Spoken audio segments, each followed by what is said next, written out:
Pope started the Augustan age. With the Pope, the Augustan age begins. One of the very noted of writers during the Augustan. He is noted for his very popular quotations. Most of his writings contain number of quotations. Essay on criticism. Normally, this is interested in asking questions like this. A little learning is a dangerous thing. Was once asked by these things found in his essay on criticism.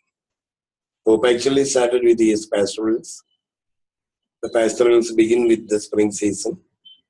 So it's a collection of poems, 4 poems on spring, summer, autumn, and winter. It was produced in 1709. And it was followed by his poem, Essay on Criticism. Essay on Criticism is also written in the form of a poem. There are many popular quotations. And the poem actually establishes Pope's position as a poet and a critic. So he establishes his position as a poet and a critic. And it is followed by his poem, Messiah. Messiah was produced in 1712. And it was written in English, but Johnson translated it in Latin as part of his academic work. Dr. Johnson was a student then, and he produced the poem in Latin. And when Pope saw the poem, he appreciated Dr. Johnson. It was the first time Pope appreciating Dr. Johnson. And this poem was followed by one of his very popular of earlier poems, The Rape of the Lock. It was produced in 1714. There are 5 cantos. When Pope produced it for the first time, there were only 2 cantos and 384 lines. And when it was produced for a second time, he added 3 more cantos. And it is a poem mocking on a rivalry between 2 families. There were 2 families in rivalry, and there occurred a quarrel between these 2 families. And a young man cut the hair of a lady from the opposite family, and it became a big problem between the families. And in fact, to patch up the quarrel between the 2 families, a common friend asked Pope to produce a poem, and the common friend was called John Carrick. And he suggested Pope to write a poem to patch up the quarrel. And when it was published, there were only 2 cantos, 334 lines. And when it was published for a second time, it included 5 cantos, 794 lines. And there was also an added dedication also when the poem was published for a second time. There was a dedication to Arabella Fermor. It was actually the rape of the lock of Arabella Fermor discussed in the poem, The Rape of the Lock. But Arabella Fermor is here introduced as Belinda. And so in fact, to make the poem 5 cantos, Pope added the Rosicrucian belief also. The Rosicrucian belief of the nymphs, the gnomes, the sylphs, salamanders. So he added the Rosicrucian belief. The Rosicrucians believed that the gentle, light-hearted ladies will become nymphs and sylphs. And salamanders, actually, the violent and the scolding women, and the serious-minded and contemplative women will become gnomes. And according to Pope, the supernatural is the machinery of the poem. And he got the idea of the supernatural from his reading of the Rosicrucian literature, especially a book entitled Le Comte de Gabalis, that you remember the line. Le Comte de Gabalis. And it was written by Abbe Nicolas Ferry. So, Le Comte de Gabalis. And here in the poem, he presents a multitude of spirits who are found there assisting Belinda And in the beginning of the poem, we come to find Belinda sleeping even in the noontime. And her guardian self is Ariel. And Ariel warned her in the dream of Belinda. Belinda is the heroine here. And he is found sleeping in the late morning. And her guardian self, Ariel, warned her in her dream that some dread event is going to befall that day. And Ariel warned her to beware all, and especially to beware man. And Belinda wakes up licked by her lapdog Shock. Her lapdog is called Shock.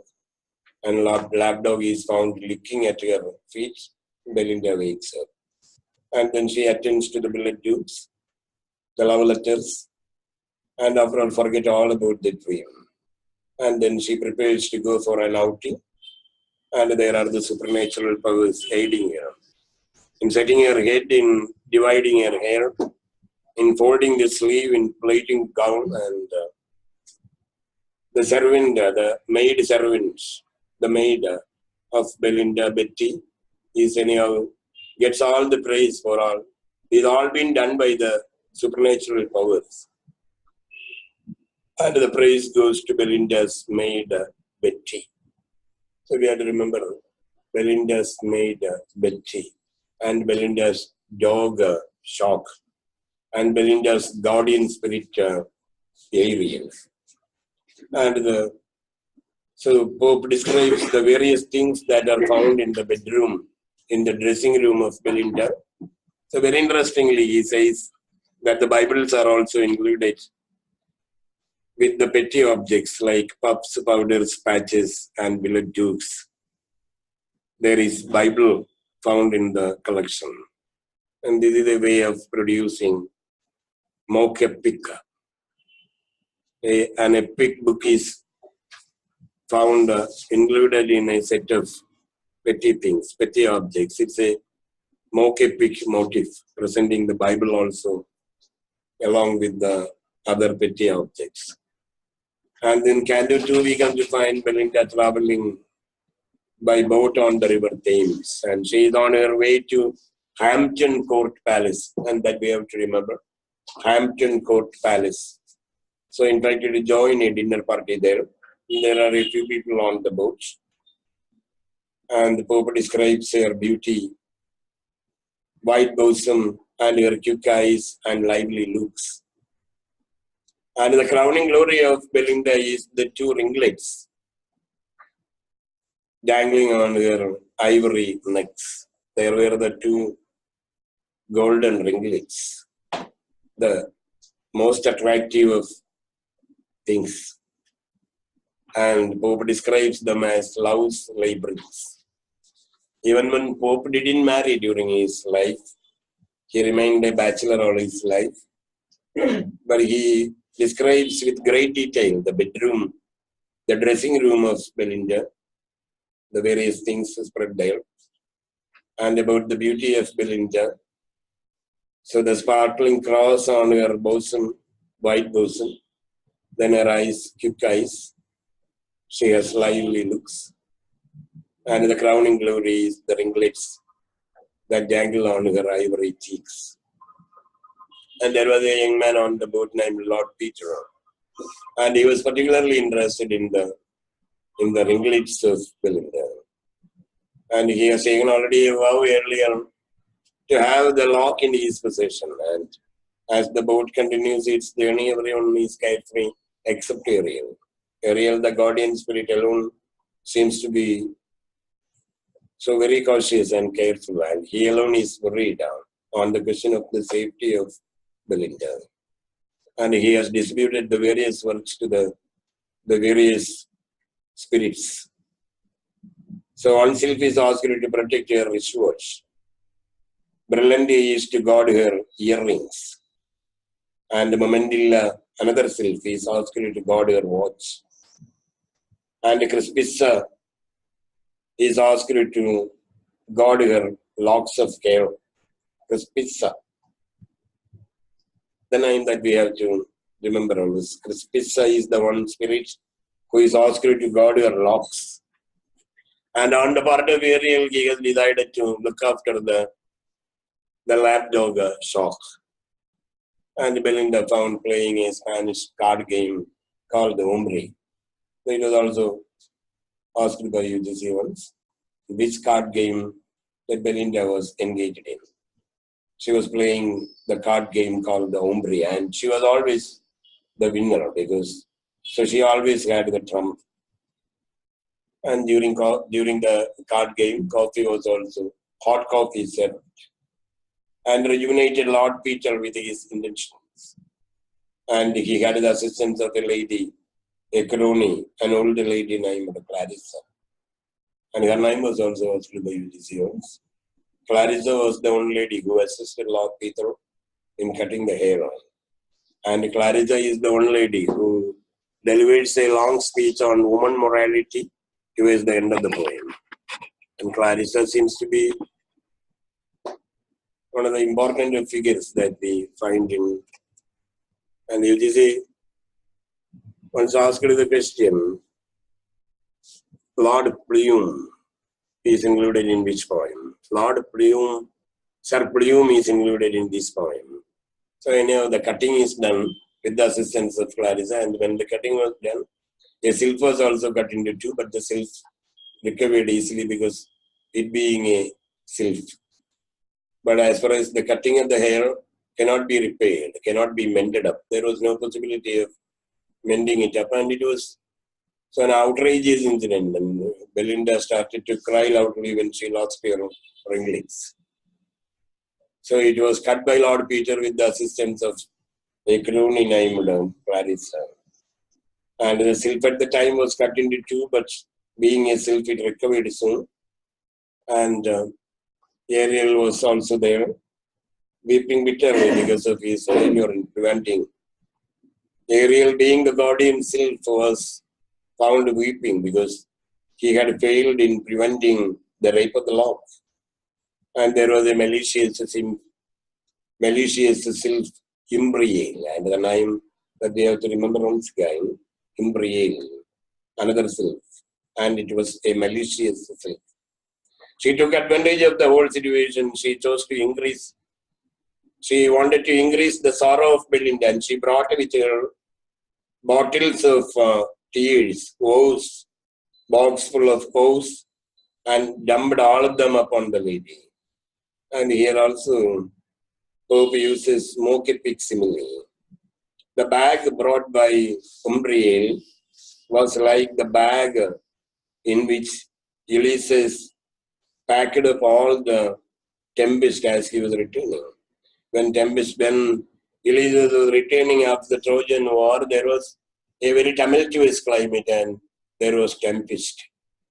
And the gods helped Ulysses to pack all the tempest into a box and to continue the journey. And here Pope uses the same simile, saying that Imbriel brought with her a bag like the bag Ulysses brought. And here the bag is full of woes and sorrows. And there were the bottles of tears. And she poured all the thing on Belinda to increase her sorrow. And then the battle cry was staged. So someone told the issue to Belinda's brother, Sir Plume. And the question was asked by UGC, Sir Plume is found in which poem? In Rape of Women. Then Sir Plume has got a very limited role in the poem. And he is found only coming in the last part of the poem. And he is the one who cries for the war, for the battle, and the battle started between the two factions. And Pope interestingly says that the lady's bodkin was used as an important weapon. The hairpin used by ladies. And also the lady's petticoat was used as a shield during the battle. And it was a very interesting battle between these two set of people, these two families. And snuff was also used during the battle. And a big amount of snuff went into the nose of Lord Peter, and so he gave a long sneeze, a heavy sneeze, and it made the the hair go up to the sky and it could not be found. Formerly, Lord Peter had tied the lock of hair around his wrist and boasted about his possession. And when he gave a large sneeze, because the snuff went into his mouth, snuff was also used as a weapon. So during the battle, they used the ladies' bodkin as a weapon. And the ladies' petticoat was also used as shields. And the snuff was also used during the battle.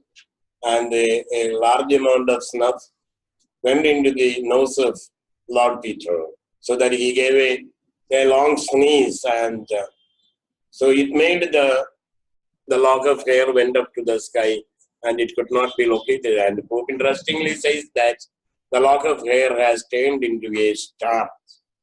And the same question was asked by you in last time. What happened to the lock of hair at the end? The lock of hair was turned into a star. And then the major poem written by Pope was the Dunciad. And for writing Dunciad, there was another issue also. So Pope produced a collection of Shakespeare's plays. Pope produced an edition of Shakespeare, and there were a number of mistakes in the edition.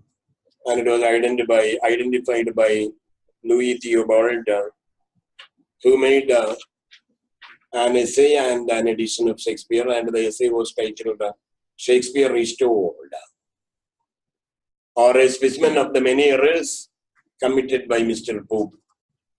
The essay was titled Shakespeare Restored. And formerly Theobald and Pope were in good terms. Theobald had formerly produced a play based on the lost play by Shakespeare. There is a play lost from the canon of Shakespeare called Cardenio. And Leo Theobald had produced a play based on Cardenio. And he produced the play along with John Fletcher. And the play was named Double Falsehoods. Leo Theobald formerly produced a play titled Double Falsehood. It was in 1727. And he acted himself as an authority on Shakespeare. When Pope produced the plays of Shakespeare, when Pope produced the edition of Shakespeare, there were a number of mistakes. So Pope was not cautious in producing. So he didn't concentrate on the composition of Shakespeare, and there were many mistakes crept in the composition. And Pope himself knew it. He knew that there were many mistakes in the composition, but Leo Theobald produced an essay on the mistakes made by Pope, titled Shakespeare Restored, and Pope was angry. And therefore he produced his masterpiece, Dunciad, mock heroic poem, satire, humorous poem, a literary satire. And it was published 3 times. 3 versions were produced of Dunciad. Dunciad is actually the masterpiece of Pope, and it was produced 3 times. 3 versions were published in 1728 and in 1729 and in 1743. So actually the poem is a mock heroic poem, like Dryden's MacFleck. Here actually he wanted to lampoon Leo Theobald, and the situation is the god of dullness is found to choose her successor. So the god of dullness comes to London on a May's Day, Lord May's Day. And the day that we have to remember, the same was one question once asked by UGC. Same question was asked by UGC once. And the goddess of dullness is found appearing in London on Lord May's Day in 1724. And she comes to learn that her king of dullness, Elkanah Settle, was dead. And she wanted to choose her successor. And this time she has chosen the king for the dullness as Louis Theobald. Louis Theobald was selected as the successor. And then the coronation, along with coronation, there are a number of games. And the book one covers the night of the Lord Mayor's Day, the day of the selection. And book 2, the morning to dusk. And book 3, the darkest nights. And there are various games arranged as part of the coronation ceremony. And the first game for the booksellers is to chase a phantom void. So the booksellers are found chasing a phantom, a heavy big void, and he is named More. And the next game is urination of booksellers. And for others, the next game for the others, for the writers. And these been games by the booksellers. And booksellers are found following chasing a poet named Moore. And Moore seems to be one of the greatest and of the popular poets. And in fact, the booksellers are interested in publishing the book by Moore. And therefore, they chase Moore. And the next game by them is urination. So this is a way of producing the booksellers as a vulgar community, lampooning on the booksellers as urinating. Then, as far as the authors are concerned, they are always following the patrons, even trying to tickle them. So tickling the patrons. And for the critics, what they have actually been doing, only making catcalls. And they have been making catcalls to impress the monkey king. And Theobald is introduced here as the king of dullness, selected by the goddess of dullness. And in book 3, we come to find Theobald visiting. This is the darkest night, the last book. And here we come to find Theobald going to the hell and meeting Elkanah Settle. Elkanah Settle was dead. And in the very beginning of the poem, goddess of dullness refers to the death of Elkanah Settle. And Leo Theobald is found going to the hell and meeting Elkanah Settle. And this is what called the baptizing ceremony of Louis Theobald. And Elkanah Settle gives him a full knowledge of dullness. And in the next revision of Dunciad, the Pope presented Holy Sibyl in the place of Louis Theobald. The anger towards Louis Theobald was over by then, and he became angry towards Holy Sibyl. And he changed Louis Theobald and put Holy Sibyl in his place. And Holy Sibyl is produced as the chief of dunces, the king of the dullness. And he called Holy Sibyl Bais. Bais actually means laureates. And in Dryden's poem, so Dryden actually was the poet laureate, and in his poem, in the poem by Shadwell in his poem, the Medal of John Bais addresses John Dryden as Bais. Bais means the laureates. And here, Holy Sibyl is called Bais, and by that time, Holy Sibyl has been made the poet laureate. After Dryden, Shadwell became the poet laureate, and after Shadwell, Holy Sibyl became the poet laureate. And in the first version of Dunciad, who produced Louis Theobald as his enemy, making him the king of dullness, and the anger towards Louis Theobald is over by then. And he wanted to show his anger towards Holy Sibyl, and Holy Sibyl has been put there in the place of Louis Theobald, and Holy Sibyl has been called Bais, and there were many reasons for quarrel between Pope and Holy Sibyl. Holy Sibyl formerly produced a pamphlet, and it was titled "A Letter from Mr. Sibyl to Mr. Pope." And in the letter, he hinted one of his experiences with Pope.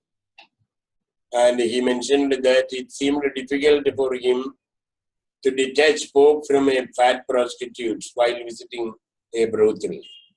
And here the habit of Pope is mentioned, and Pope used to visit brothels. This is what Cody Sibber comes to say. And both of them visited the same brothel, and Sibber had difficulty in detaching Pope from a fat prostitute, and Pope, on learning this, became highly offended. And it was published openly as a letter from Cody Sibber to Mr. Pope.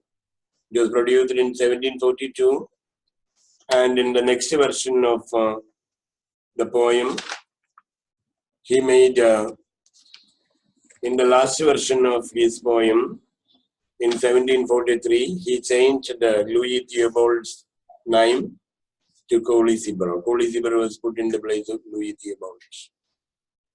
And it was published in 1743. Actually, the first version of the poem appeared in 1724. So, sorry, the first version of the poem appeared in 1728.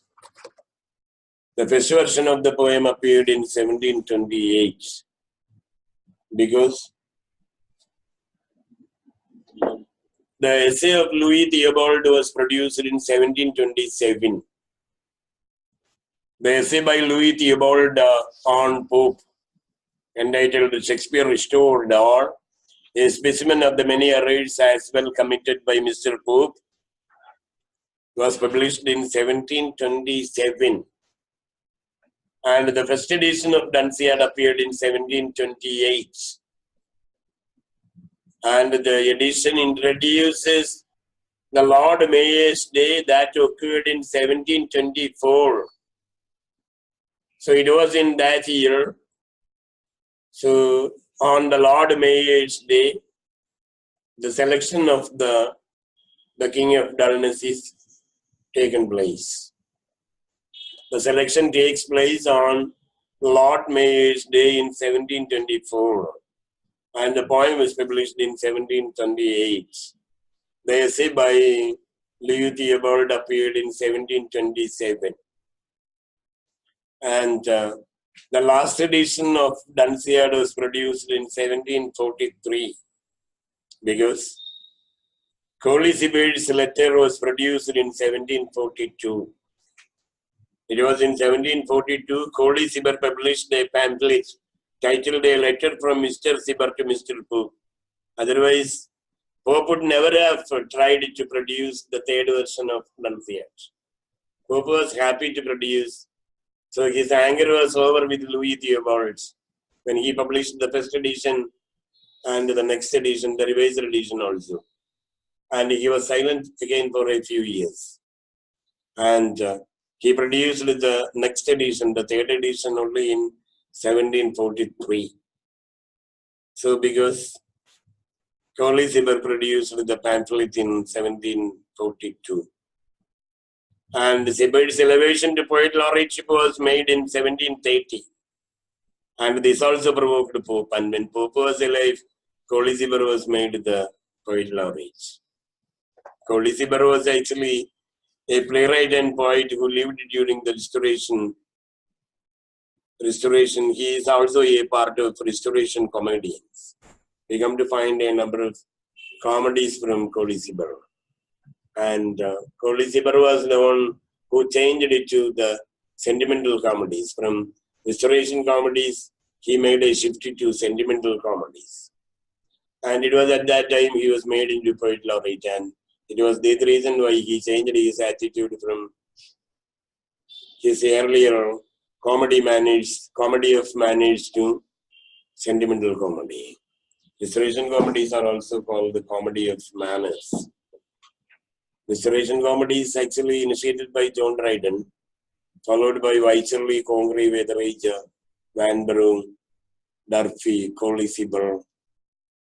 And these were all people who contributed the Restoration comedies. And Sibber was the one who shifted to the comedy of sentiments. A shift from comedy of manners to comedy of sentiments. And he was made into poet laureate in 1730. And the elevation of Sibber into poet laureateship also provoked Pope. And very popular are the last lines of Dunciad. Thy hand great and arc, Let the curtain fall and universal darkness buries all. Is the end line of the poem Danziage. By hand great anarch was used as a title by Nirathi Chaudhary for his sequel to An Unknown Indian. Autobiography of an Unknown Indian was actually a book-length essay written by Nirathi Chaudhary, and it had a sequel, and it was titled Thy Hand Great Anarch. And the theme, Thy Hand Great Anarch, is taken from Pope, from his poem Danziage. Danziage ends with the line, Thy hand great anarch, let the curtain fall, and universal darkness buries all. And the theme, Thy hand great anarch, was taken by Nirathi Chaudhary for his book that appeared as a sequel to his autobiography of an unknown Indian. The autobiography of an unknown Indian is followed by the book Thy Hand Great Anarch, and it is taken from Pope's Danziage. Danziage closes with the lines, Thy hand great anarch, let the curtain fall. And the universal darkness, this is the situation. Great anarch, with your hand, let the curtain fall down. And if this is the condition, if Kolisi buries the poet laureate, so universal darkness buries all. We are actually in a very deplorable condition, that we are all buried in universal darkness. With the coming of Kolisi into poet laureate, and the end line of Danziage seems to be very popular, especially for the title being taken by Nirathi Chaudhary for his book, which appeared as a sequel to his autobiography of an unknown Indian. And there are the moral essays by Pope, 4 poems there, and they were produced on ethical subjects like characters of men and women. And the first epistle is addressed to Cobham, and it was on knowledge and character of men. And the next epistle is addressed to a lady named Martha Blount, and it is of the characters of women. And the third epistle is addressed to Bathurst. It's a question of the riches. And the last epistle is addressed to Burlington. That's also on the question of the use of riches. And these are the 4 moral essays written by Pope, and they asked this question last time. So the epistles are addressed to whom? Epistle to Cobham on the character of men. Epistle to Martha Blount on the character of women. And then there are the 2 epistles. One addressed to Bathurst and one addressed to Burlington. And these 2 epistles are on the use of riches. The first epistle, Cobham, addressed to Cobham, character of men. And the next epistle, addressed to Martha Blount on the character of women. And the last 2 epistles are addressed to Lord Bathurst and Lord Burlington. And these were on the use of riches. And they are very popular epistles written by Pope. In 1734, the first epistle, and the next 35.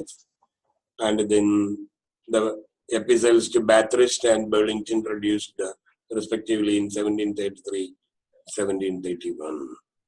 And there was also another epistle addressed to Addison, and it was also included later in the collection, and the moral essays come to be 5 in number. Formerly it was 4 essays, and these were also written in the poetic format, and these all been written. Moral essays are also written in poetic formats, in the format of verse. And there was also 1 letter adage, and it was addressed to Addison. And in one of his earlier poems, titled Epistle to Dr. Arbuthnot, we come to find Pope lambooning Addison. Pope was a friend of Addison formerly, but they later shifted their ways, and Pope became so enmitical towards Addison and lampooned Addison in his poem Epistle to Dr. Arbuthnot, calling him Atticus.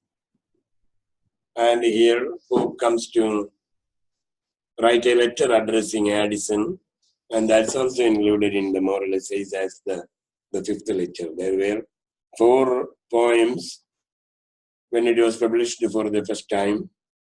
There were 4 poems. And another letter to Addison was also included in the collection later on.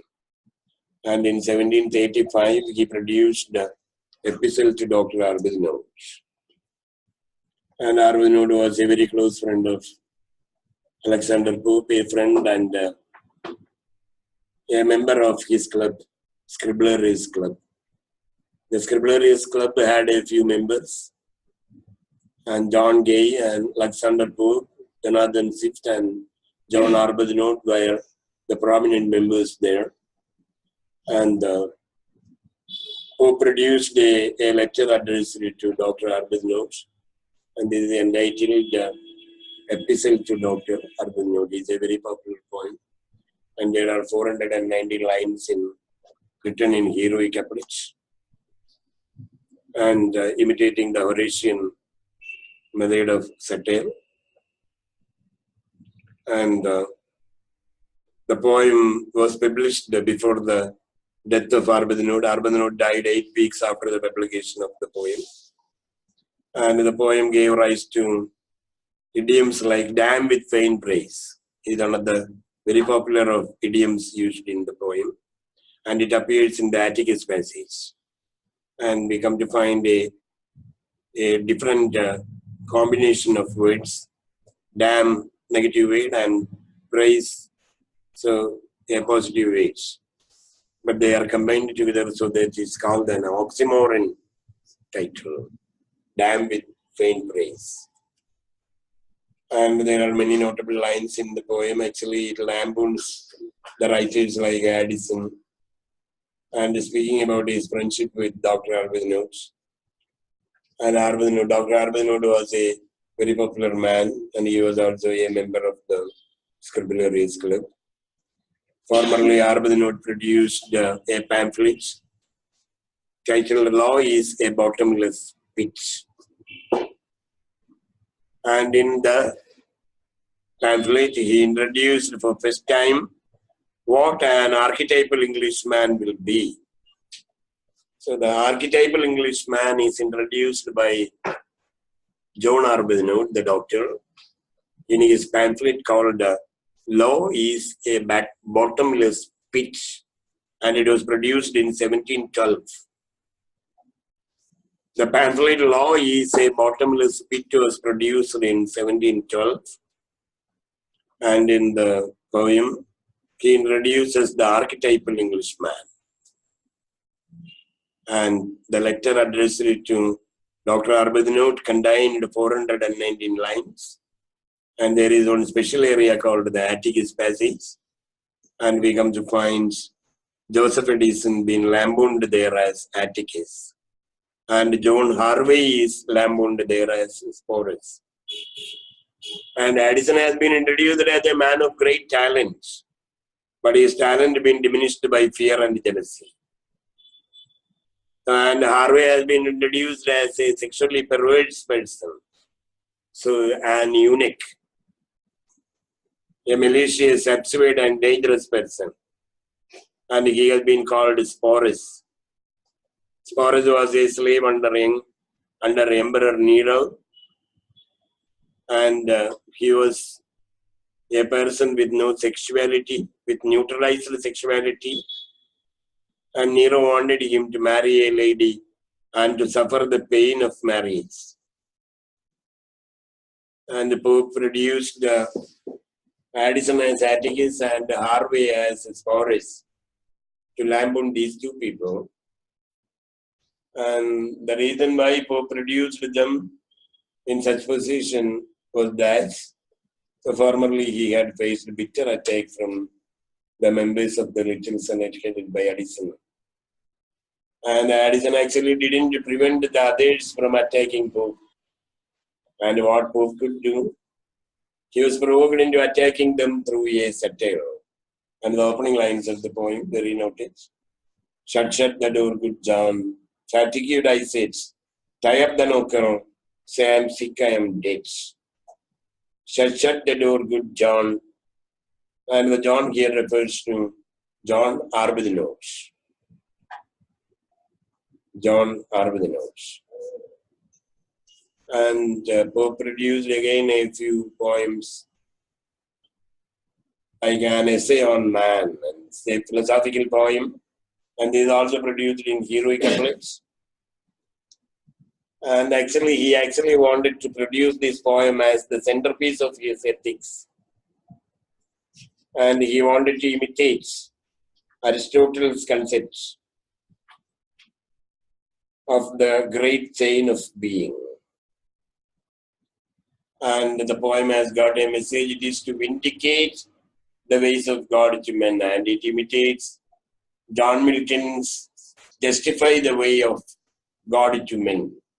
And here it is to vindicate the ways of God to man. And Milton actually wanted to justify the ways of God to man, and Pope wanted to vindicate the ways of God to man. This is a philosophic poem. This is a philosophic poem. Essay on Man actually is a philosophic poem. And the philosophy comes from Aristotle. Aristotle spoke about the great chain of being. And in the chain of Aristotle, God comes first, and followed by angels, and then human beings. And they are followed by beasts, then vegetables and minerals. This is the great chain of being. God comes first, angels next, and human beings after that, and then the beasts, then minerals and vegetables. And the position of man is between angels and beasts. If man changes his way, he will fall into the category of animals. And if he behaves good, he can so reach to the position of angels. In fact, the man is in between the position of angels and beasts. And this is what Aristotle said in his philosophy. And Pope also wants to produce man in the same position. And in this poem, he wanted to vindicate the ways of God to man. And there are 4 epistles contained in this. And the epistles are addressed to Lord Bolingbroke. And there is also one question asked by UGC. Essay on Man contains 4 poems, 4 epistles, and they are addressed to whom?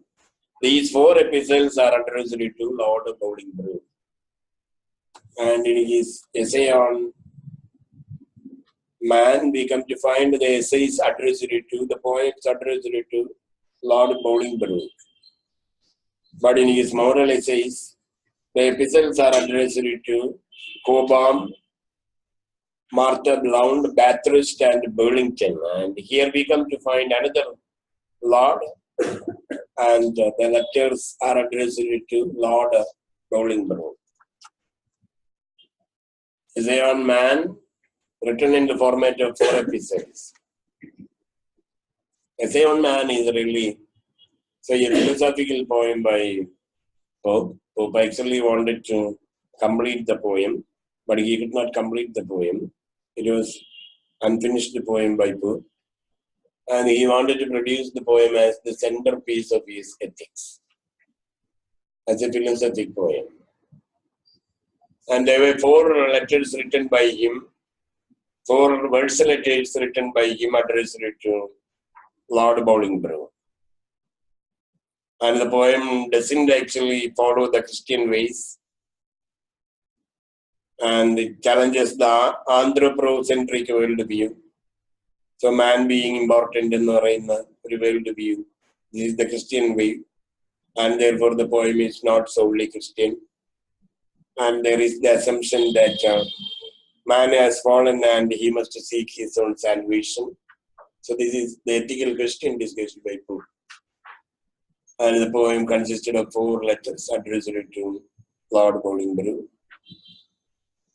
And in the poem, Pope expresses his view that, however, the world is imperfect, it functions in a rational and natural way.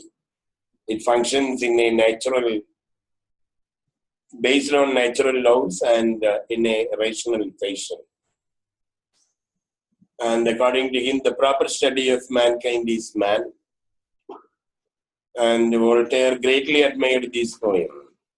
And he produced his novel Candide based on Pope's poem, An Essay on Man. Essay on Man was produced in 1732. And actually, Pope wanted to finish the poem, but he could not finish the poem. He continued to write the poem for a long time. And he could complete 4 letters addressed to Lord Bollington.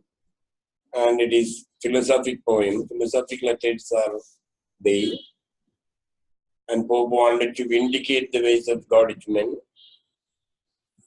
And according to him, even though the world is imperfect, so man has to be his role to play in the world. And the proper study of mankind is man. And the world functions in a rational fashion based on natural laws. And it makes us think that there is God. And he follows the great chain of being proposed by Aristotle and Plato. And as per the chain produced by Aristotle, there are God, angels, humans, animals, vegetables, and minerals. And the position of human being is between angels and animals.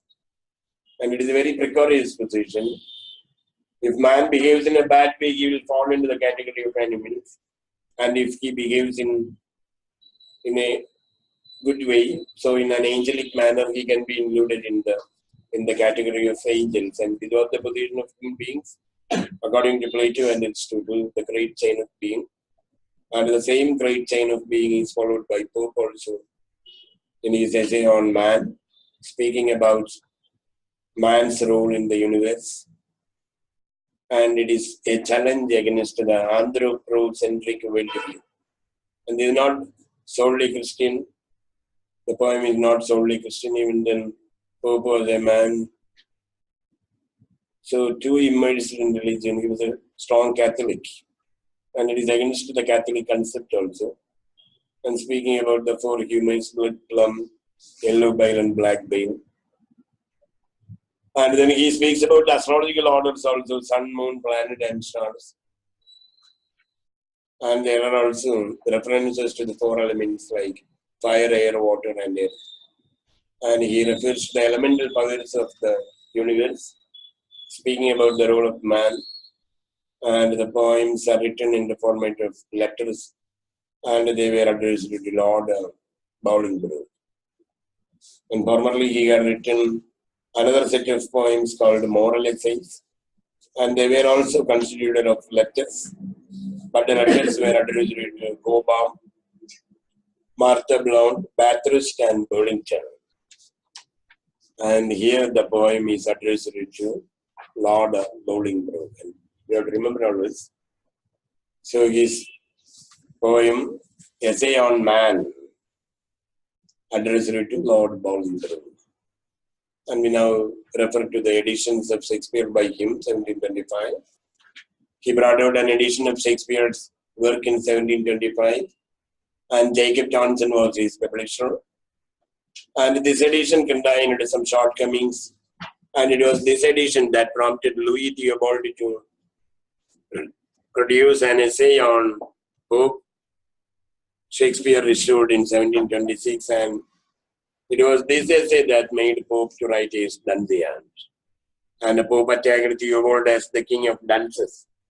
And this edition brought Pope into many literary fields. And the Pope actually produced an essay also called Very Bathhouse, The Art of Singing in Poetry. And this is subtitled The Art of Singing in Poetry. And this is the one work written in the format of prose by Pope. Most of his works are produced in poetic formats. And this is one prose work by Pope. And the aim of the essay was to ridicule contemporary poets. And it was actually a parody on, the title was a parody on Longinus's title. Longinus has got his title on the Sublime. Actually, the Latin title is Pericupsaus. And Peribados is an imitation of the title by Longinus. So the title of Longinus has been parodied here as Peribados. Matthew Arnold called Alexander Pope as the classic of prose, but from Pope we come to find very limited amount of prose work. And Peribados is one of the prose works made by Pope. And it has got a subtitle, The Art of Singing in Poetry. Peribados, or The Art of Singing in Poetry, is a prose work written by Pope. And the title is a parody of Longinus's title, Pericupsaus, or On the Sublime. And the essay was included in the miscellany published by the Scribularius Club. Pope was also a member of the Scribularius Club. And he introduced the term bathhouse. Bathhouse actually refers to anticlimax, peribathhouse. And the figures of poetry discussed by Pope, there is catachresis. It means a semantic misuse, like militate to be used as mitigates, and anachronism to be produced as anomaly, catachresis. And among the figures of poetry discussed by Pope in Peribathos, there is catachresis. And the term bathos being introduced in Peribathos. Peribathos is actually a prose written by Pope, and it has got a subtitle, The Art of Singing in Poetry. And on learning the subtitle, we may feel that this is also poetry. The art of singing in poetry is called Peribathos. And actually the title is a parody of Longinus' title, Pericupsaus. And Pericupsaus actually means on the sublime. And here Pope introduces the theme of bathhouse. And he lampoons many of the poets during the period in Peribathos. And Pope uses a prosodic element also, catachresis, in Peribathos. And Pope also produced translations of Iliad and Odyssey. And they appeared between 1715 and 1720. In voluminous work it was. And he had a plan of producing every year, so one book over the course of 6 years. And it was a voluminous work, a laborious production being made by Pope. And then there are the collected works of Pope also. And he had produced an adaptation of Chaucer's House of Fame into Temple of Fame. House of Fame is a work by Chaucer, dream poem by Chaucer. And Pope produced an imitation of the poem, Temple of Fame. And he has also produced an imitation of Dryden's poem, Saint Cecilia's Day, as Ode on Saint Cecilia's Day.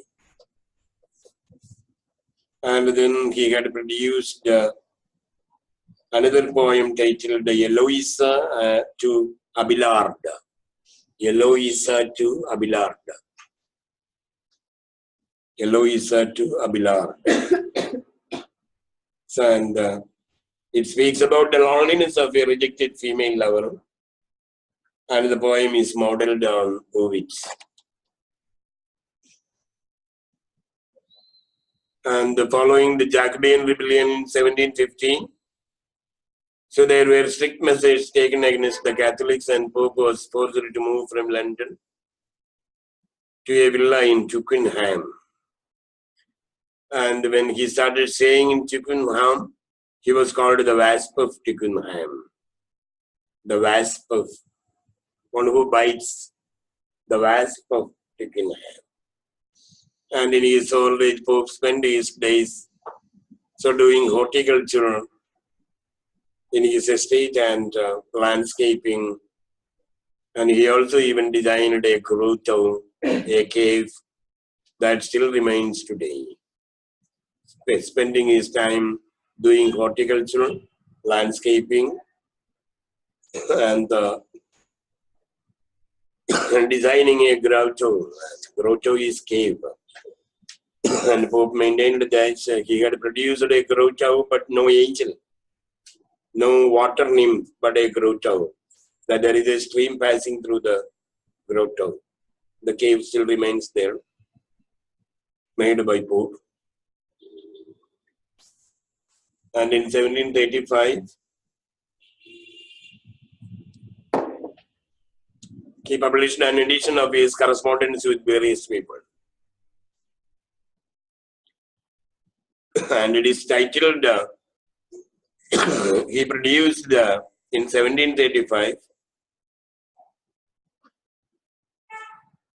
an edition of his correspondences, his letters to various people. The letters he had received from Viceroy and other great writers were included in the collection.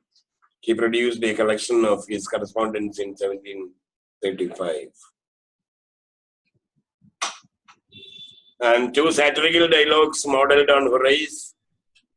And there are two satirical dialogues modeled on Horace, published under the title 1738. It's an interesting title by 1738. 1738. It was titled in the year of its publication. In 1735, Pope produced an edition of his correspondences.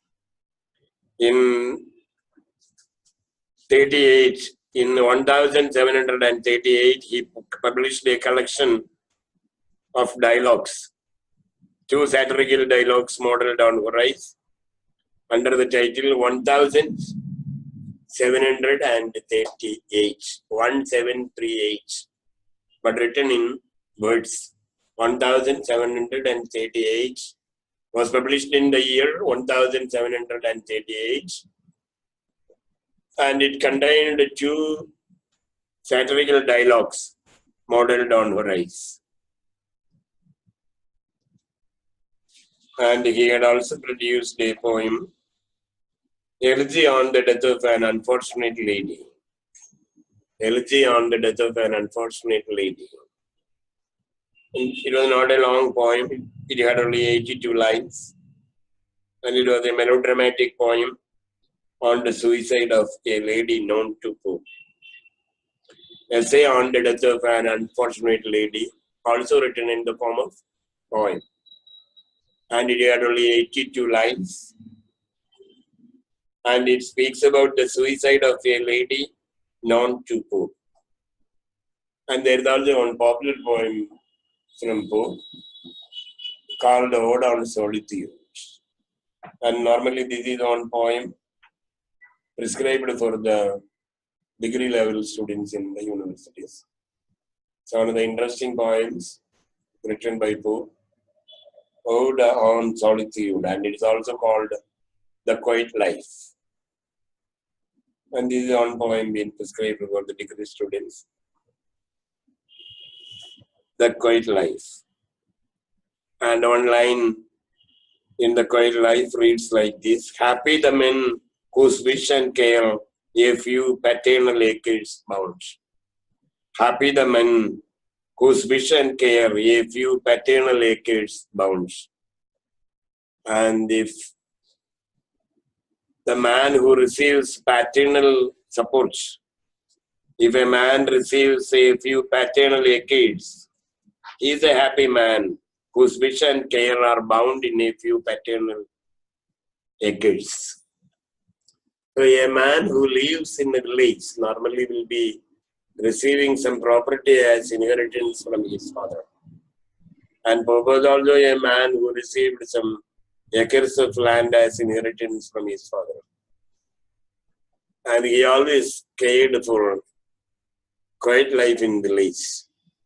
In the opinion of Pope, A man who is happy will live in the estate being given by his father. Happy the man whose care and wish will be confined in the paternal acres that he had received from his parents. And on 13th May 1744, Pope was dead on 13th May 1744. And he says, on the last day, he says, here I am, dying of 100 good symptoms.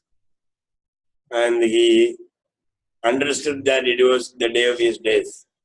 And when the friends came to see him, he told them that I am dying of 100 good symptoms. Here I am dying of 100 good symptoms. And surrounded by his friends, Pope died in the night. And in the American literature, I told you of O'Neill. O'Neill remarked on the day of his death that I knew I was born in a hotel room and I would die in a hotel room. And the thing that I knew formerly was the opinion made by O'Neill at the time of his death. And at the time of his death, on the day of his death, Alexander Pope mentioned that here I am dying of 100 good symptoms.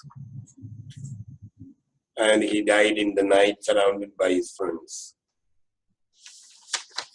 And the points by and Alexander Pope is also a member in the group of John Gay and John Arbuthnot in producing a play also. So the name of Alexander Pope is included in a play also. And the play was written by a group of writers of the Scapularius Club, John Gay and John Arbuthnot. John Gay, very popular member of the Scapularius Club, and Gay's play, Beggar's Opera, seemingly very important literary work during the Augustan periods. And he was also there.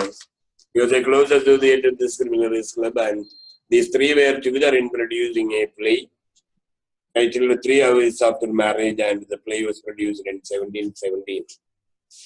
And it was a restoration comedy co-authored by John Gay, Alexander Pope, and John Arbuthnot, and the play tells the story of a senior professor named Dr. Fusil, a pompous old scientist.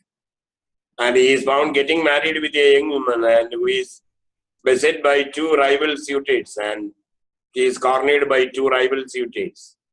And on the day of the marriage itself, there are the two rival suitors to the young woman.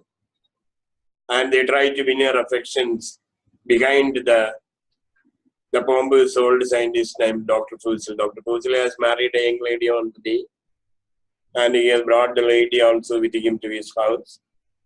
And there are the two gallants, the young men, the rival suitors of the girl, following Dr. Fusil. And standing behind the curtain, they plan to escape with the girl. And finally, the girl escapes out on one of her suitors. And the doctor has been left out. He's found all alone. So worrying on his late marriage. He's found worried on his late marriage. Sorrowful for his wrong decision of marrying. And the wife and the suitors go to comical lengths. And they try to hide their intention from Dr. Fusil. And the protagonist is called Dr. Fusil, and he is actually a Fusil. An old, very pretty old man. And he has taken a wrong decision to marry a young lady in his old days. And he gets married with a young lady. And then the suitors of the young lady also follow the couple, and she escapes with one of the young lovers. And the scientist, Dr. Fusil, is made to worry on his marriage. So he is found sorrowful on his marriage. And it was one play produced by Alexander Pope along with him. Pope was also there in the production of the play. So speaking about the wrong decision of an old man of getting married in old age. Pope remained unmarried all his life.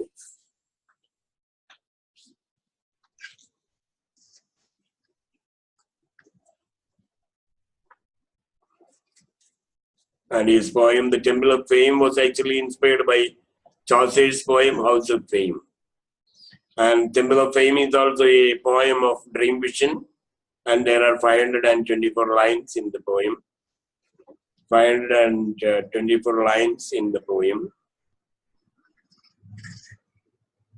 And when Pope produced a key to the lock, his poem, Rape of the Lock, had a sequel also, and it was titled A Key to the Lock, and it was produced in 1714.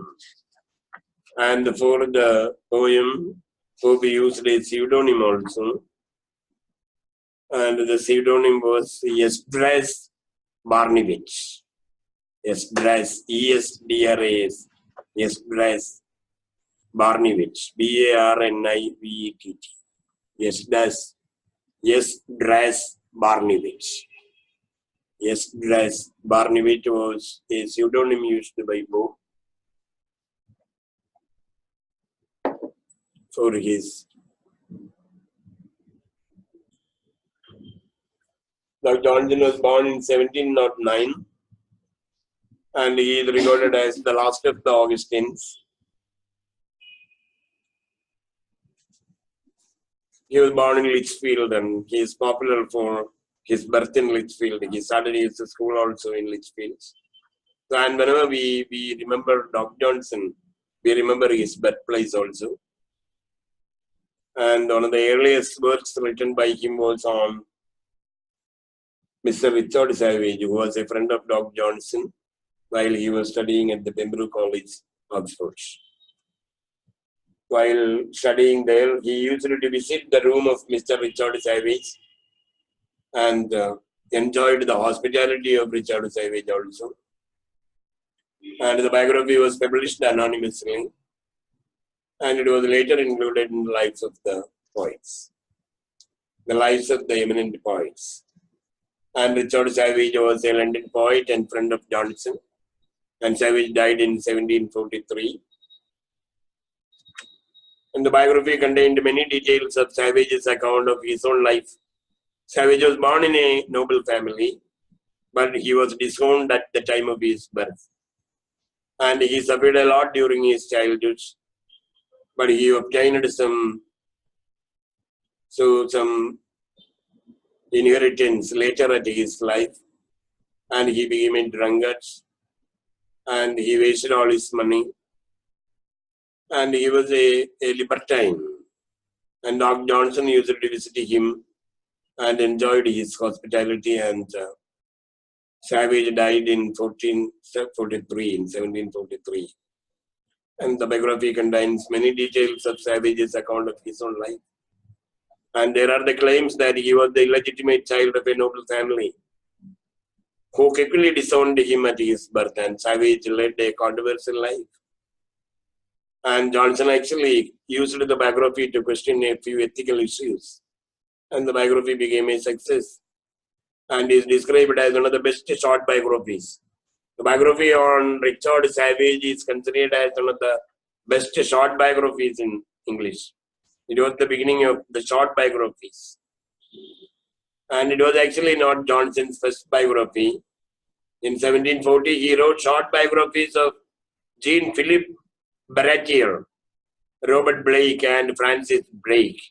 He produced short biographies on Barratier, Blake, and Drake. Drake, that we know,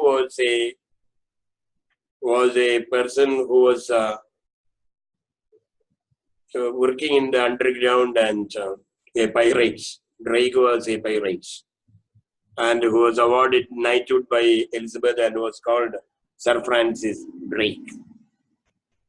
Formerly, Johnson produced biographies of Jean-Philippe Barratier, Robert Blake, and Francis Drake. They were short biographies. And the biography on Richard Savage was also a short biography. But the biography of Richard Savage was included in his collection called Lives of the Poets. And one specialty about the biography on Richard Savage is that this autobiography has been included in his Lives of the Most Eminent Poets, a very popular work by Dr. Johnson, containing 52 biographies.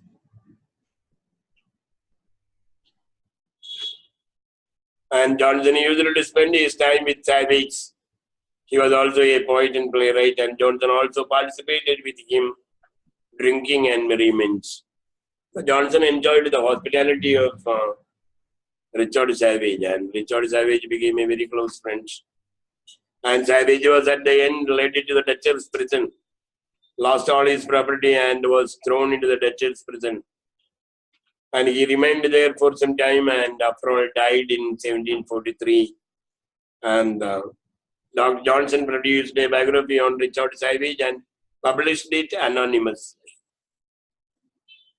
And Johnson had a particular disease when he was young. As a child, he showed certain tics. Tourette syndrome, it's called Tourette syndrome.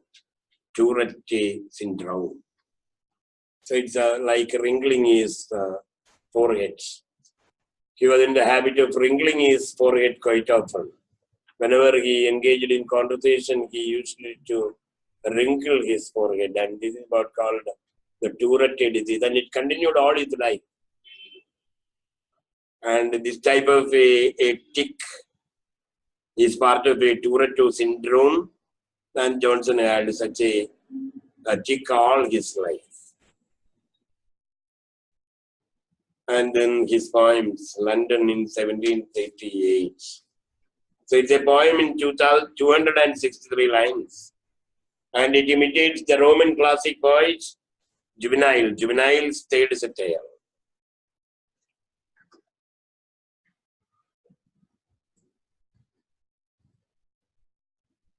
Johnson left the university without a degree, and just before the publication of his dictionary in 1755, Johnson entered the university, becoming a student of Pembroke College, Oxford, but he didn't receive degree from there. He left the university without a degree, and after all, when he wanted to become a teacher, the university didn't permit him to become a teacher. And Swift and other great people of the time, so they made a request to the university to let Johnson to become a teacher, and they didn't permit Johnson to start teaching. But the same Oxford University awarded him MA, and Trinity College Dublin offered him an honorary doctorate degree in 1765. And in 1775, Oxford also offered him a doctorate. So he left Oxford University in 17. So he left Oxford University without a degree, and he wanted to become a teacher, but the university didn't permit him to become a teacher. And after all, so he started a school of his own in Lichfield, and there were only 3 students attending the classes, and Garrick was also there as a student, Robert Garrick, who later became a very popular play actor. Johnson started a school of his own in Lichfield, and during the time he also got married. So he got married with a senior lady. It was very interesting, the life of Dr. Johnson. Johnson had a very close friend named Harry Potter, and Potter died in 1734. And Potter's wife Elizabeth was called Tetty, and she was 46 years then, and she had 3 children also. And she provoked Dr. Johnson whether Dr. Johnson could marry her, and Johnson agreed to marry her. Johnson was only 25 then, and the lady was 46. And the elder son was 18 years, and he quarreled with Johnson. He didn't permit Johnson to stay with his mother, and the mother wanted to stay with Johnson. And in fact, the boy went out of the home, quarreling with his mother. And since Johnson didn't get a job without a degree, he started a school in Litchfield. And during the time, he had sufficient time to engage in literature, and he started writing a play called Irene. And David Garrick, he was not Robert Garrick, he was David Garrick, a very popular play actor of the period. He also composed the epilogues to a few plays and assisted Dr. Johnson in producing Shakespeare's plays. Dr. Johnson produced all the plays of Shakespeare on stage. Most of the plays of Shakespeare were produced by Dr. Johnson on the stage with assistance from David Garrick. And the Garrick was the one who played the roles of Hamlet, Macbeth, Othello, King Lear. The heroes were all being played by David Garrick, who was a best play actor, and Dr. Johnson and David Garrick, they produced the plays on the stage. Most of the plays of Shakespeare were produced by Dr. Johnson on the stage. And after the production of the plays, he produced the composition of Shakespeare plays. And Dr. Johnson actually started with a biography on Richard Savage, and it was published anonymously. And later it was included in Lives of the Poets. And Richard Savage was a friend of Dr. Johnson.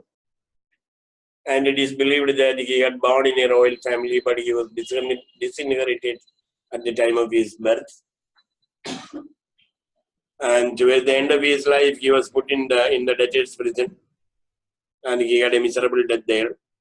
Johnson produced a biography on him, but it could not be published then under the name of Johnson, and it was published anonymously. And Johnson actually started the custom of writing short biographies. And he produced a few biographies during his early life, like biographies of Jean-Philippe Baratier, Robert Blake, and Francis Drake. And then one of his early poems was London. London was modeled on Juvenile's third satire. And Humanity of Human Wishes, that was published in 1749, based on Juvenile's 10th satire. That we have to remember both. London, based on Juvenile's third satire, and Vanity of Human Wishes, based on Juvenile's 10th satire. This is an important point that we have to remember.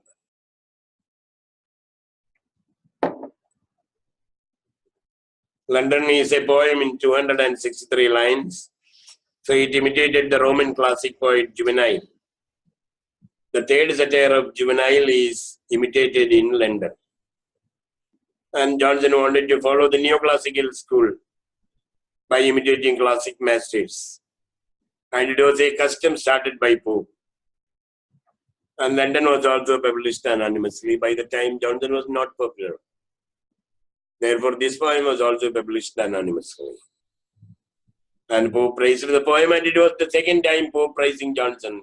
Pope praised Johnson when Johnson made a translation of Pope's poem, Messiah. When Dr. Johnson produced the translation of Pope's poem, Messiah, Pope congratulated him, complimented him, praised Johnson.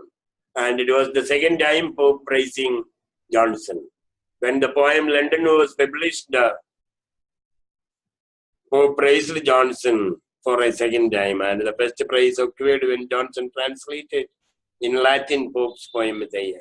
That we have to remember. The second time that Alexander Pope praised Johnson was the time when the poem London was published. The third satire of Juvenile describes an ambitious leaving Rome. In the third satire of Juvenile, the subject is ambitious leaving Rome, and Ambrosius wanted to live in Cumain. In fact, to escape from the vices of the city of Rome, he wanted to go and stay in Cumain.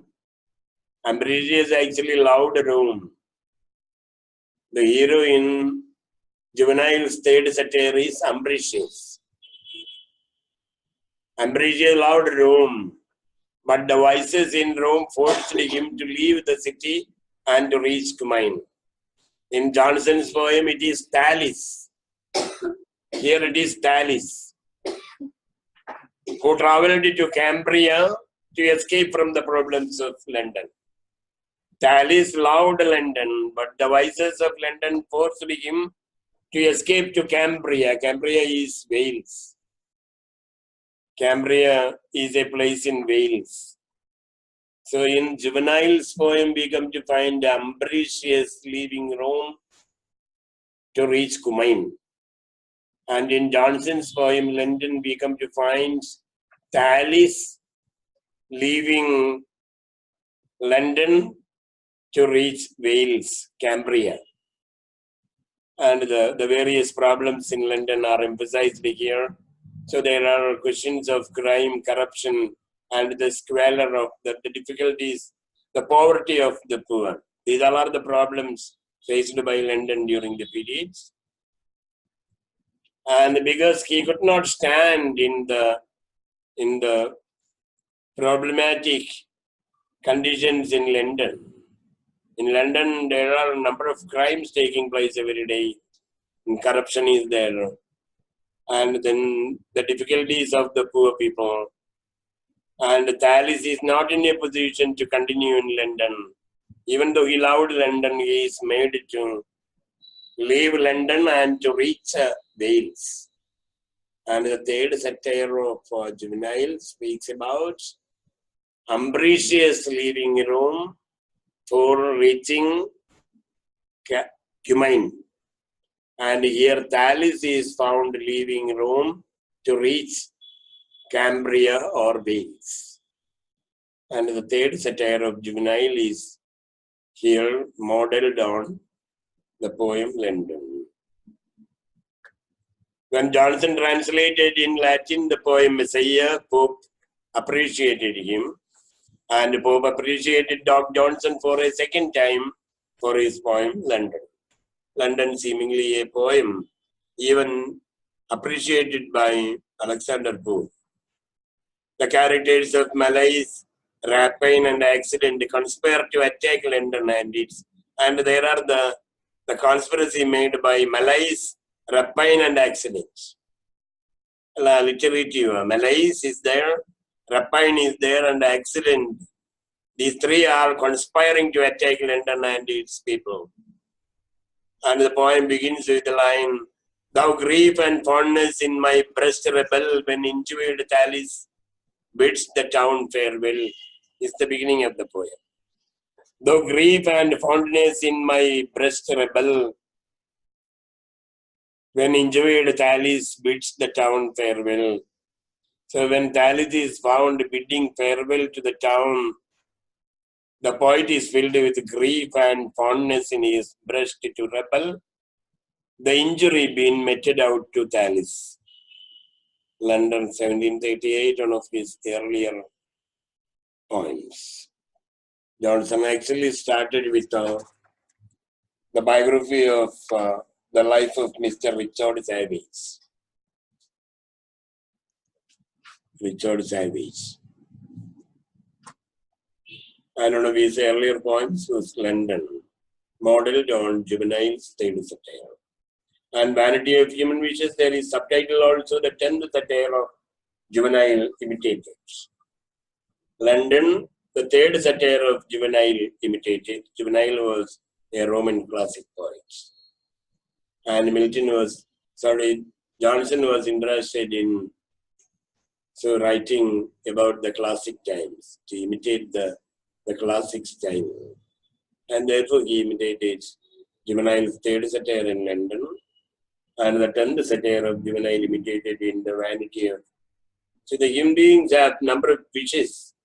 They want to become great, but without becoming great, they will face death. And this is what he comes to speak in The Vanity of Human Wishes. And it was a poem written in 1749. London was produced in 1738. And London was published anonymously. And it was this poem published the work to include Johnson's name. The Vanity of Human Wishes was the first poem which was published under the name of Dr. Johnson. On the title page of the poem, the name of Dr. Johnson was included for the first time for the poem The Vanity of Human Wishes. Poem Imitation of Satire 10. And the poem focuses on the human futility and quest for. So the poem is focused on human futility and the quest for greatness. And poem emphasizes philosophy of politics. Writers like Walter Scott and T.S. Eliot considered it to be Johnson's greatest poem. In the opinion of T.S. Eliot and Walter Scott, The Vanity of Human Wishes seems to be one of the greatest poems by Dr. Johnson. And the poem has got 368 lines, and they are written in heroic couplets. And the poem demonstrates the ability of the world to offer permanent satisfaction. This is the question. The world is unable to offer us permanent satisfaction. The poem demonstrates the inability of the world. The world is not in a position to offer us permanent satisfaction. And the poem concludes with the comment that Christian values are important to live a proper life. And the poem is concluded with a comment made by Dr. Johnson on the Christian values. So if we follow the Christian values, they will help us to live a life properly. And the opening lines of the poem: let observation with extensive view survey mankind from China to Peru. And the reference being given to China to Peru. Let observation with extensive view survey mankind from China to Peru. So he begins the poem saying that if we take the example of human beings from China to Peru, so we come to understand that everywhere human beings are dead without attaining greatness, without completing their wishes. And all over the world, we come to find the vanity of the uselessness of human wishes. Man wish to become great. They want to attain more and more. Men all over the world from China to Peru. And in his poem, The Vanity of Human Wishes, Dr. Johnson refers to China. A reference to China is extended by Dr. Johnson in his poem, The Vanity of Human Wishes. He speaks about men all over the world, even in the men of China or in the men of Peru. We come to find the same vanity of human wishes. In on phase, Johnson speaks about the career of Charles XII of Sweden. So Charles XII of Sweden. So there are many references to great people. The Persian tyrant Xerxes tried to conquer Greece, but he could not conquer Greece, and before conquering Greece, he became Dutch. And George Villiers, a lord in England. So he wanted to become a great man, but he was killed by conspirators.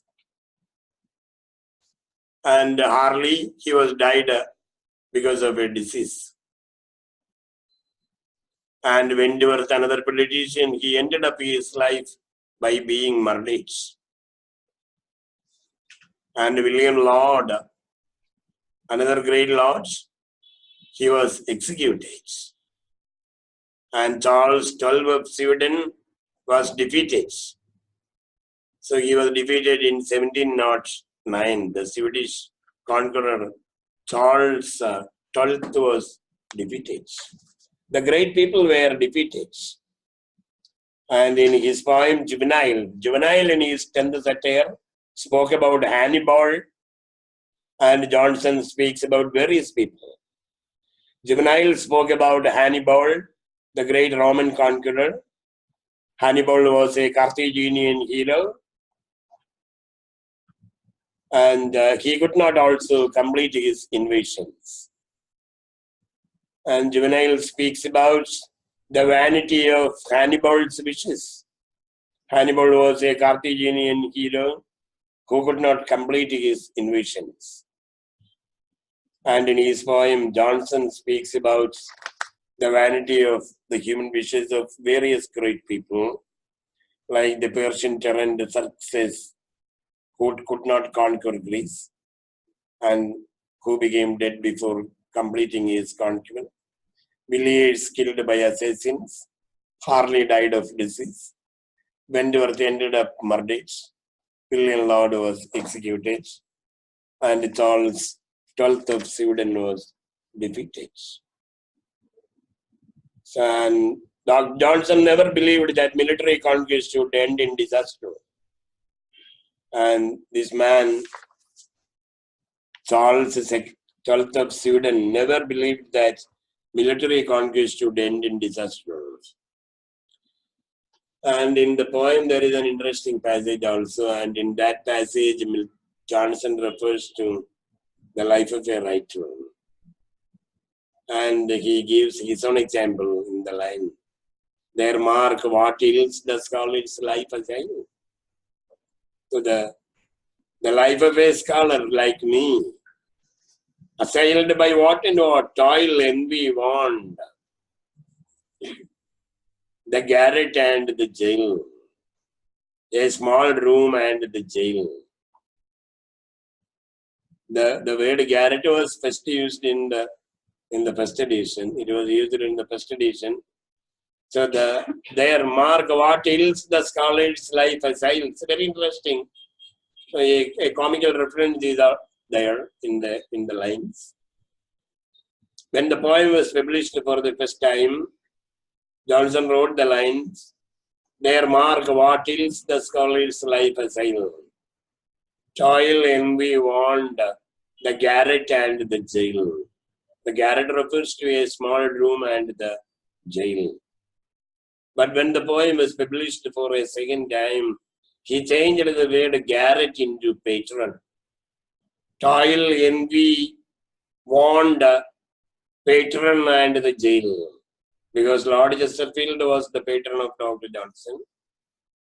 And Lord Chesterfield refused to support Johnson financially. And therefore he included the word patron in the place of garret when the poem was published for a second time. So it's a very interesting remark made by Dr. Johnson. Lord Chesterfield was the one who always remained a patron to Dr. Johnson. When we remember Dr. Johnson, we remember Litchfield. And we remember David Garrick. We also remember the patron of Dr. Johnson, Lord Chesterfield. And Johnson has also a biographer, Johnson's biographer, Boswell, James Boswell. These are the names so closely associated with Dr. Johnson. So when we remember Dr. Johnson, we remember that Dr. Johnson was born in Litchfield. And then a student of Dr. Johnson was David Garrick, who became a close associate of Dr. Johnson. And Dr. Johnson's close associate was David Garrick. And when we remember Dr. Johnson, we remember James Boswell, also the biographer of Dr. Johnson. So a man who was closely associated with Dr. Johnson. Dr. Johnson was the senior member of a club organized by him, and the club came to be called Dr. Johnson's Club. Johnson was the literary dictator of the period. It was Dr. Johnson who put the metaphysical poets in the cold stone age.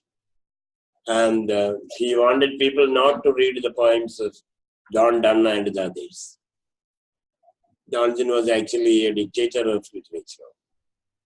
And it was Dr. Johnson who maintained Tom Jones by Henry Fielding as an excreta and wanted people not to read the novel. He banned every decent lady not to read the novel by Fielding. And he banned every literary reader, not to read the metaphysical poets. Now, Johnson was dictator of literature during his periods.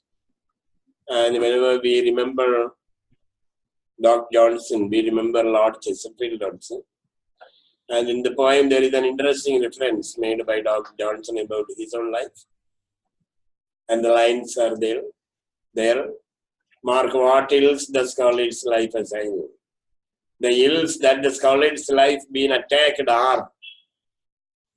Assail means attack. The life of a scholar is attacked by various ills. Like toil, like envy, like want. And like the garret, and finally the jail is the situation. Attacked by a poet. A poet is attacked, a scholar is attacked by various problems like toil, envy, want, and garret. And it was garret, the word that was put when the poem was published for first time, but when it was published for a second time, he changed the word garret into patron. Because Lord Chesterfield refused to provide financial support for Johnson's dictionary.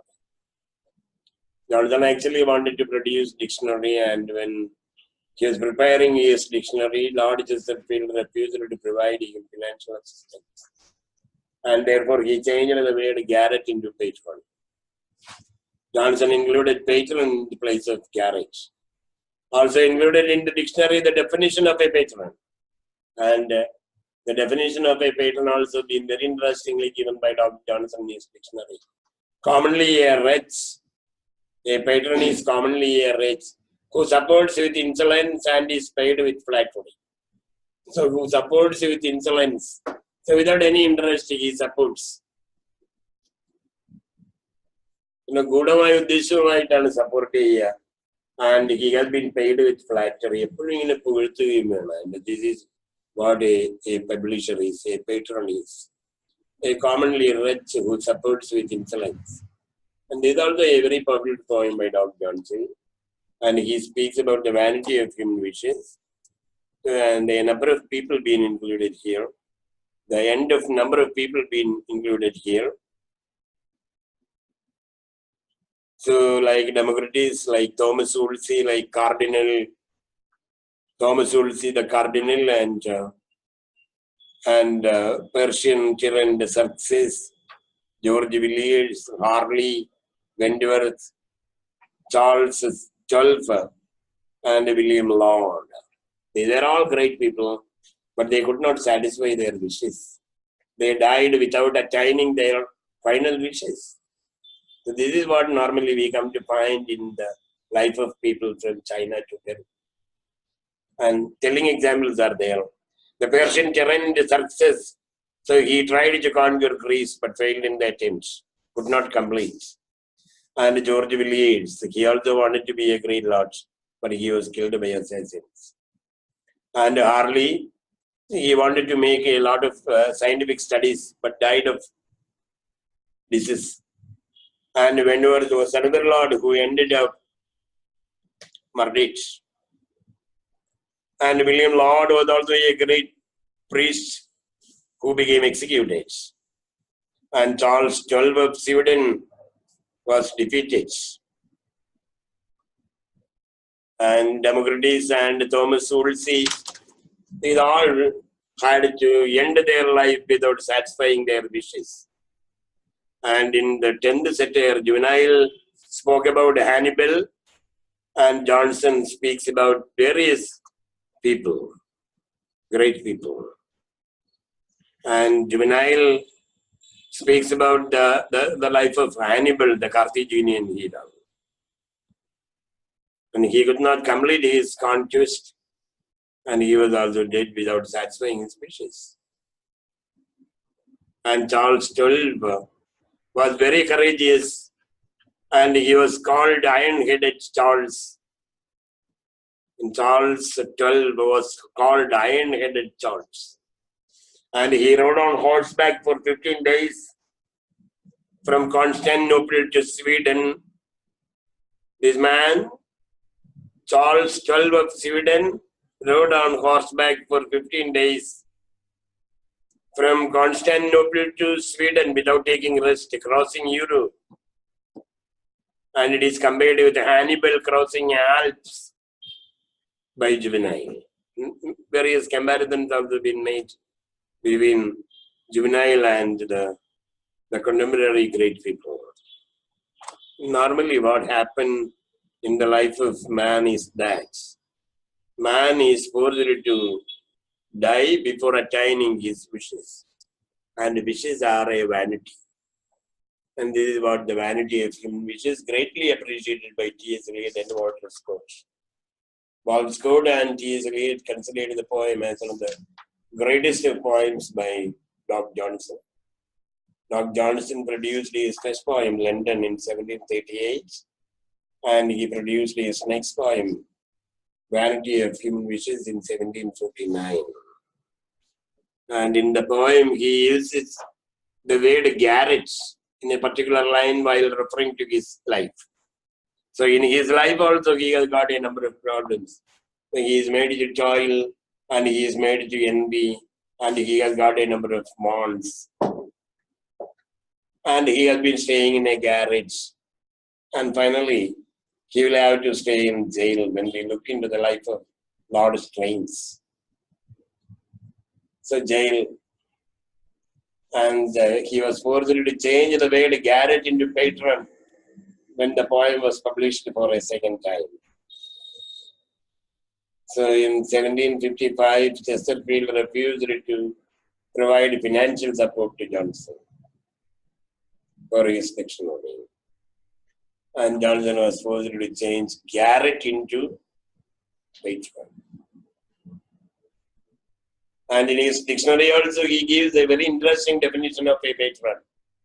Commonly a wretch who supports the insolence and is paid with flattery. So the poem presents actually the inevitable defeat of worldly ambition. And the content of the poem is that the poem presents the inevitable defeat of worldly ambition. And when we go into the life of Dr. Johnson, we come to find that Johnson had a close friend, Harry Potter, who died in 1734, and Potter's wife, Elizabeth, known as Tetty, she was called Tetty. She was then 46 years, and she had 3 children, and she provoked simply Johnson. So when Johnson went to visit the house, she said that she had none to look after, and Johnson told her that he was prepared to look after Harry Potter's wife and family, and she asked Johnson whether he was able to marry her. And Johnson was only 25 years then, and he was provoked to marry Harry Potter's wife, the widow. And Potter's family against the marriage, and the elder son quarreled with the mother and bade farewell, and Johnson tried to become a teacher and started a school in Litchfield. He was not given job by the universities because he didn't have a degree then. And as he did not get a job, he started a school, and the school was named Edale Hall School in Litchfield.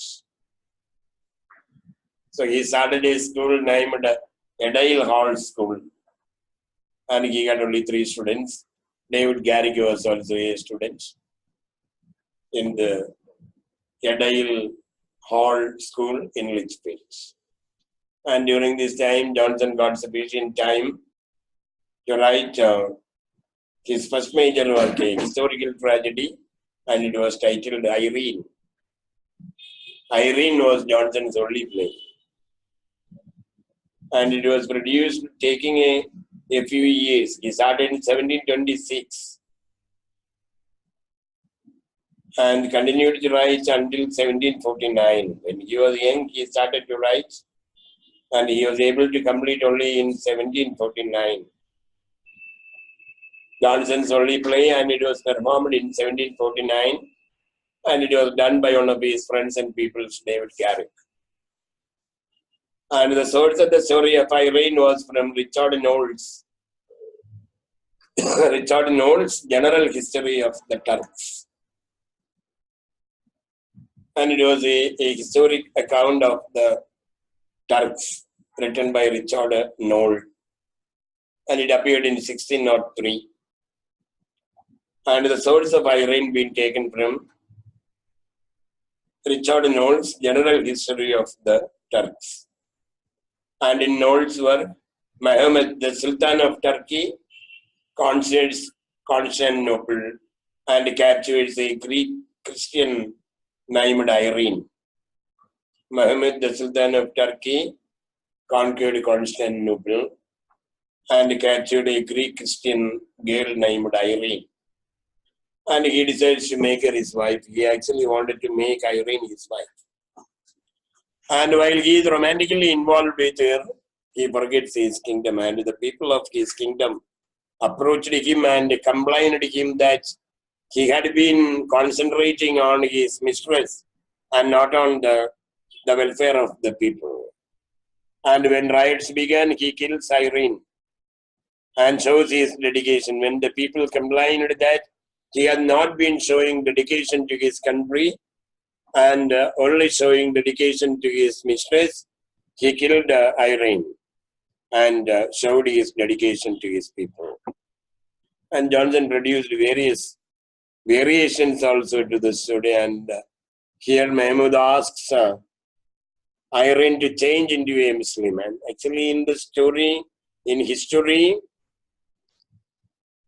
so the lady Irene was captured by Muhammad, the Sultan of Turkey. And he reached his country with the mistress.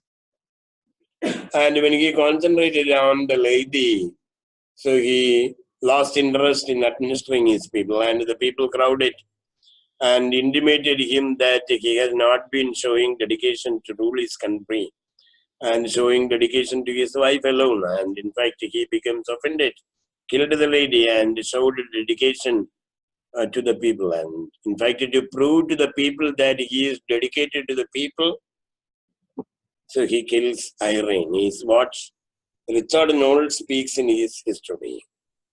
And Johnson made a number of variations.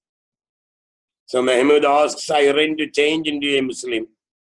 And this is a variation being made by Dr. Johnson, so that she can have power at his court. And so in the drama, we come to find Mahmud asking Irene to change herself into a Muslim and to become the wife of Mahmud. Actually, this is not the true story described by Richard Knowles in the General History of the Turks. In the drama, Dr. Johnson speaks about Mahmud asking Irene to change into a Muslim.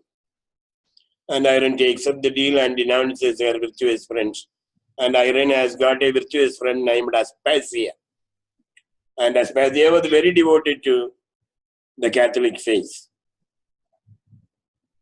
And Aspasia wanted Irene not to convert to Islam. But without the approval of her close friend Aspasia, so she changed into Muslim. She became a Muslim. But at the same time, when she became a Muslim, she was ensnared by the important people in the courts. And they killed her. So she was killed by the important people in the court when she changed herself into Islam.